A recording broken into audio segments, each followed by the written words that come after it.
کہ دعا کے ذریعے سے ہمارا تو عقیدہ ہے کہ مردے بخشے جاتے ہیں، کیا اس دعا کا ثبوت، اس کا طریقہ قرآن مجید سے ہے؟ تو آپ آیت کریمہ کوٹ کریں، سورۃ الحشر 28واں پارہ ہے، اس میں دعا ہے، کیا دعا؟ والذین جاءوا من بعدهم یقولون ربنا اغفر لنا ولإخواننا الذين سبقونا بالإيمان ولا تجعل في قلوبنا غلا للذين آمنوا ربنا إنك رؤوف رحيم۔ میرے رب نے کہا کہ ایمان والوں کا طریقہ یہ ہے کہ یقولون، وہ کہتے ہیں جب بھی دعا کرتے ہیں تو کہتے ہیں ربنا اغفر لنا، اے ہمارے رب ہماری بخشش فرما، وَلِإِخْوَانِنَا الَّذِينَ سَبَقُونَا بِالْإِيمَانِ وَلَا تَجْعَلْ فِي قُلُوبِنَا غِلًّا لِلَّذِينَ آمَنُوا رَبَّنَا إِنَّكَ رَءُوفٌ رَحِيمٌ، اے ہمارے رب ہماری بخشش فرما، اور جو ہم سے پہلے فوت ہوئے ہیں اور جو ہم سے پہلے ایمان لا چکے تھے، اے میرے رب ہماری بھی بخشش فرما اور اگلے ایمان والوں کی بھی بخشش اور مغفرت فرما۔ اور دوسری آیت کریمہ کوٹ کریں، یہ سورۃ الابراہیم میں اللہ کے نبی حضرت ابراہیم علیہ السلام کی دعا میں آپ کو بتا رہا ہوں۔ وہ قرآن مجید میں اللہ تبارک و تعالیٰ نے بیان فرمائی ہے کہ اللہ کے نبی سورۃ الابراہیم ہے اور 13واں پارہ ہے، اس میں ابراہیم علیہ السلام نے دعا کی، مشہور دعا ہے، نمازی نماز میں بھی پڑھتے ہیں، رب اجعلنی مقیم الصلاۃ ومن ذریتی ربنا وتقبل دعا۔ اب آگے فرماتے ہیں ربنا اغفر لی ولوالدی وللمؤمنین، ربنا اغفر لی ولوالدی وللمؤمنین یوم یقوم الحساب۔ ابراہیم علیہ السلام عرض کرتے ہیں کہ اے میرے پروردگار میری بخشش فرما اور میرے والدین کی بخشش فرما، اے میرے رب میری بخشش فرما اور میرے والدین کی بخشش فرما اور سارے ایمان والوں کی بخشش فرما، وہ بھی قیامت کے دن تک۔ سبحان اللہ۔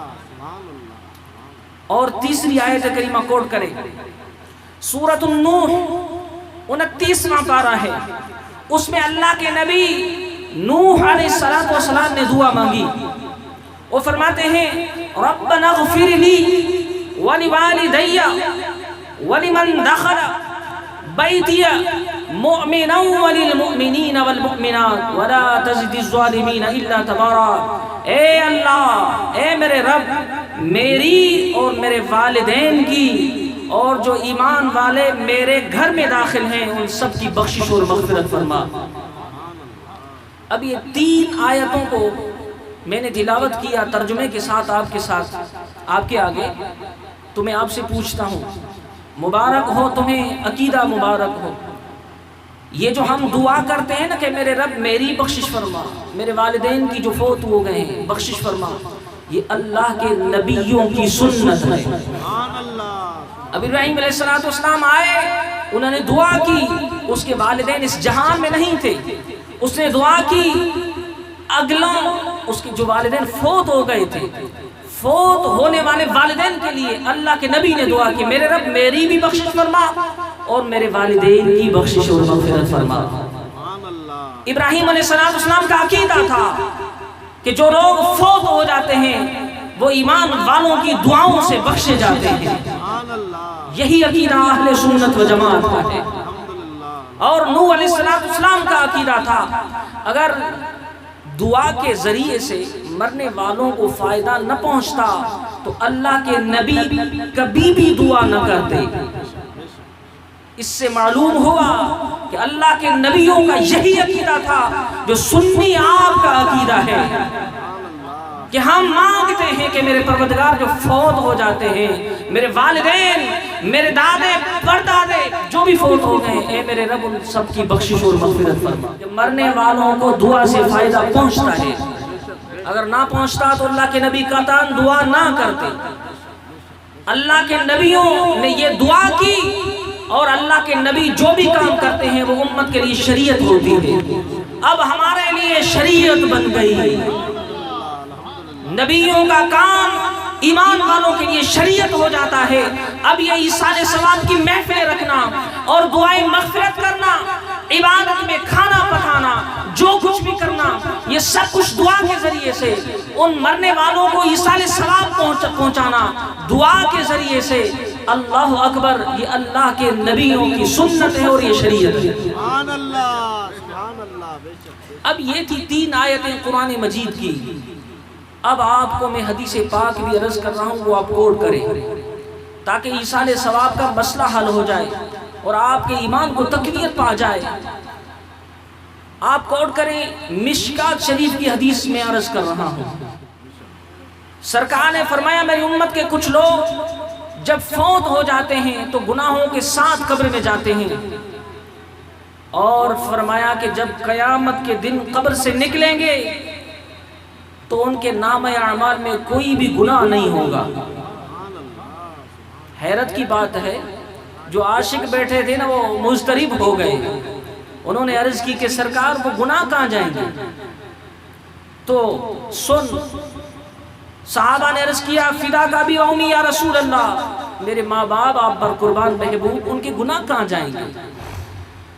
تو حضور نے فرمایا کہ انہوں نے پیچھے نیک اولاد چھوڑی، بھائی چھوڑے، عزیز و اقارب چھوڑے، وہ نیک تھے، ان کے لیے اپنے رب کے حضور دعائے مغفرت کرتے رہتے تھے۔ ان کی مانگی گئی مغفرت کی دعا کی وجہ سے اللہ تبارک و تعالی نے میری امت کے اس گناہگاروں کو وہ رب بخشے گا، اور ان کے نام اعمال میں نیکیوں کو لکھتا جائے گا۔ جب یہ قبر سے اٹھیں گے تو نیک بن کے اٹھیں گے۔ پچھلوں کی دعاؤں کی برکت سے، پچھلوں کی دعاؤں کے برکت سے فوت ہونے والے جب جائیں گے تو گنہگار ہوں گے، جب اٹھیں گے تو نیک بن کے اٹھیں گے۔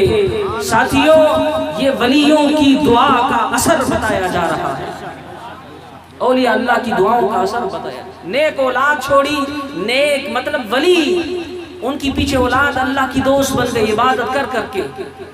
اس کے کچھ دوست پیر بھائی وغیرہ وغیرہ عبادت کرنے والے، جب تک وہ زندہ رہے ایصال ثواب کرتے رہے، دعا کرتے رہے، حتیٰ کہ ان کی دعاؤں کی برکت سے میرے رب نے ان کو بخش دیا۔ سبحان اللہ، سبحان اللہ۔ اور دوسری حدیث بھی کوٹ کریں، یہ بھی مشکات شریف کی حدیث پاک ہے۔ سرکار علیہ السلام نے فرمایا جب کوئی زندہ آدمی، جب کوئی زندہ مومن آدمی مرنے والے کے لیے دعا کرتا ہے تو اللہ پاک مرنے والوں کو پہاڑوں جتنا ثواب عطا کرتا ہے۔ یہ حضور فرما رہے ہیں کہ مرنے والوں کو اللہ ایمان والوں کی، مومنوں کی دعاؤں کی برکت سے قبر میں پہاڑوں جتنا ثواب عطا کرتا ہے۔ سبحان اللہ، سبحان اللہ، سبحان اللہ۔ اور پھر تیسری حدیث پاک کوٹ کریں۔ حدیث پاک کا مفہوم ہے، سرکار علیہ السلام نے فرمایا کہ جب آدمی مر جاتا ہے تو اس کے اعمال منقطع ہو جاتے ہیں۔ کہ سرکار نے فرمایا لیکن 3 چیزیں اس کو فائدہ پہنچاتی ہیں، اور اس کے نام اعمال میں 3 چیزوں کی وجہ سے نیکیاں لکھی جاتی ہیں۔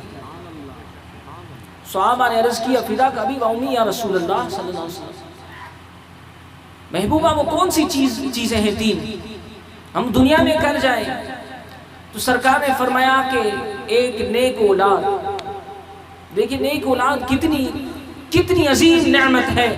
تو سرکار نے فرمایا نیک اولاد وہ پیچھے چھوڑ آتا ہے، وہ اولاد نیکیاں اس کی طرف سے کرتی ہے، اور اس کے نام اعمال میں میرا رب نیکیاں لکھواتا ہے۔ سبحان اللہ۔ ایک نیک اولاد، اور دوسری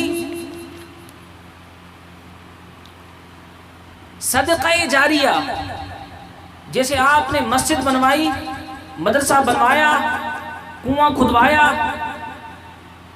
اس طریقے کسی غریب کو مکان بنوا کے دیا، اور ایسے بہت سے اعمال ہیں جو آپ تو فوت ہو گئے مگر وہ پیچھے رہے، جب تک وہ چیز دنیا میں رہے گی تب تک آپ کو ثواب پہنچتا رہے گا۔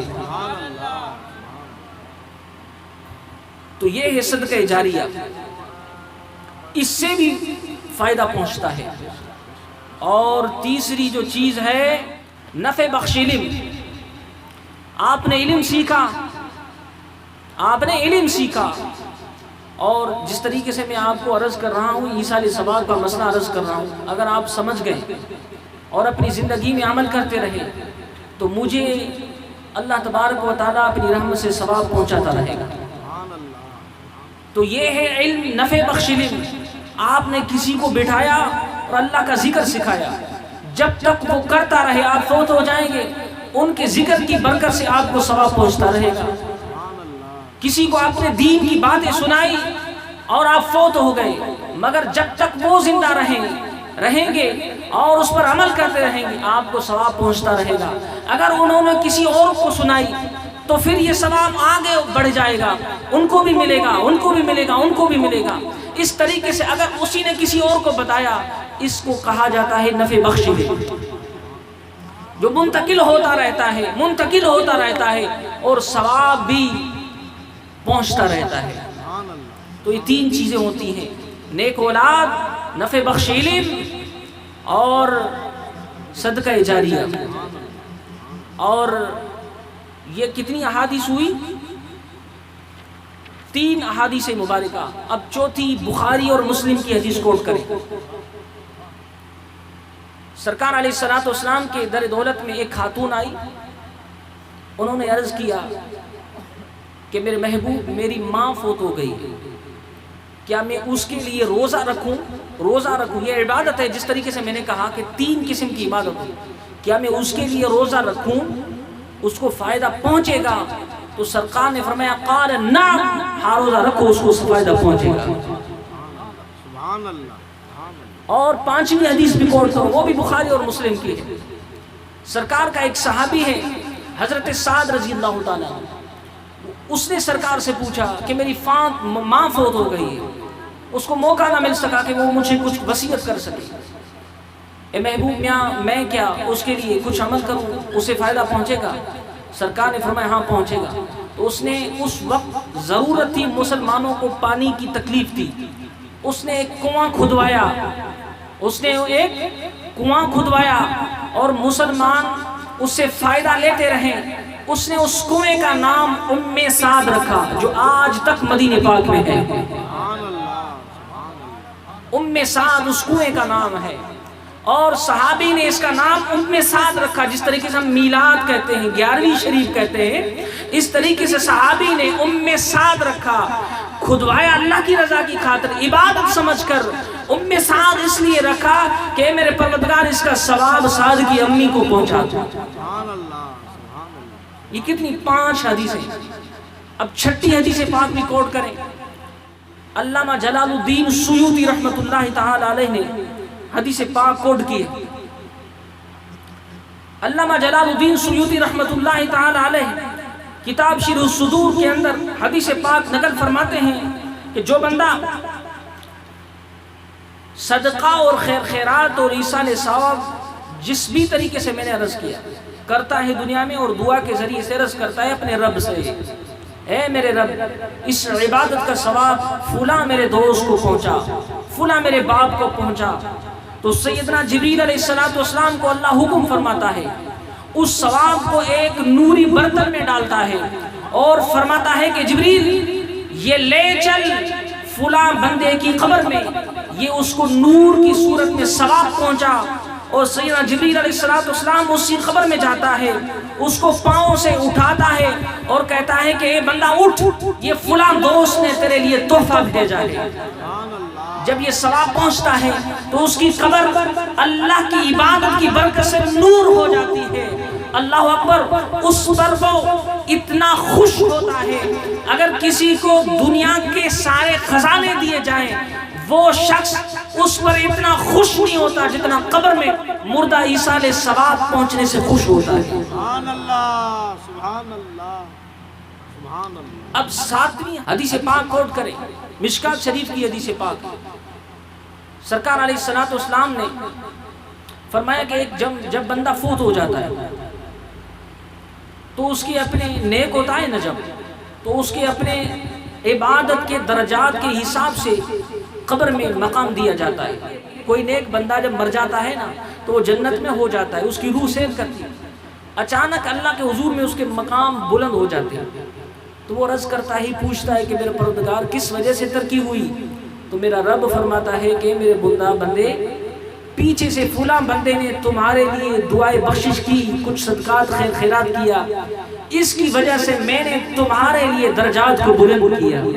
اور عقیدہ یہ ہوتا ہے اس ثواب کی بدولت حضور غوث پاک کے مقامات اور درجات میں بلندی ہوگی، اور اللہ کے حضور میں پوچھے گا، میرا رب فرمائے گا کہ تیرے فلاں غلام نے ایصال ثواب کے لیے دعا کی اور یہ عبادت کا ثواب بھیجا ہے، اس وجہ سے حضور غوث پاک خوش ہوگا اور اپنے اس غلام کے لیے اللہ کے حضور میں دعائیں کرتا ہے۔ سبحان اللہ، سبحان اللہ۔ تو نیک اور ولی اپنے شایان شان ہوتے ہیں اور گناہگار اپنے شایان شان ہوتے ہیں، ثواب بھیجتے ہیں، گناہگاروں کی بخشش ہوتی ہے، اگر ان میں سے جو کوئی نیک ہوتا ہے ان کے درجات بلند ہوتے ہیں۔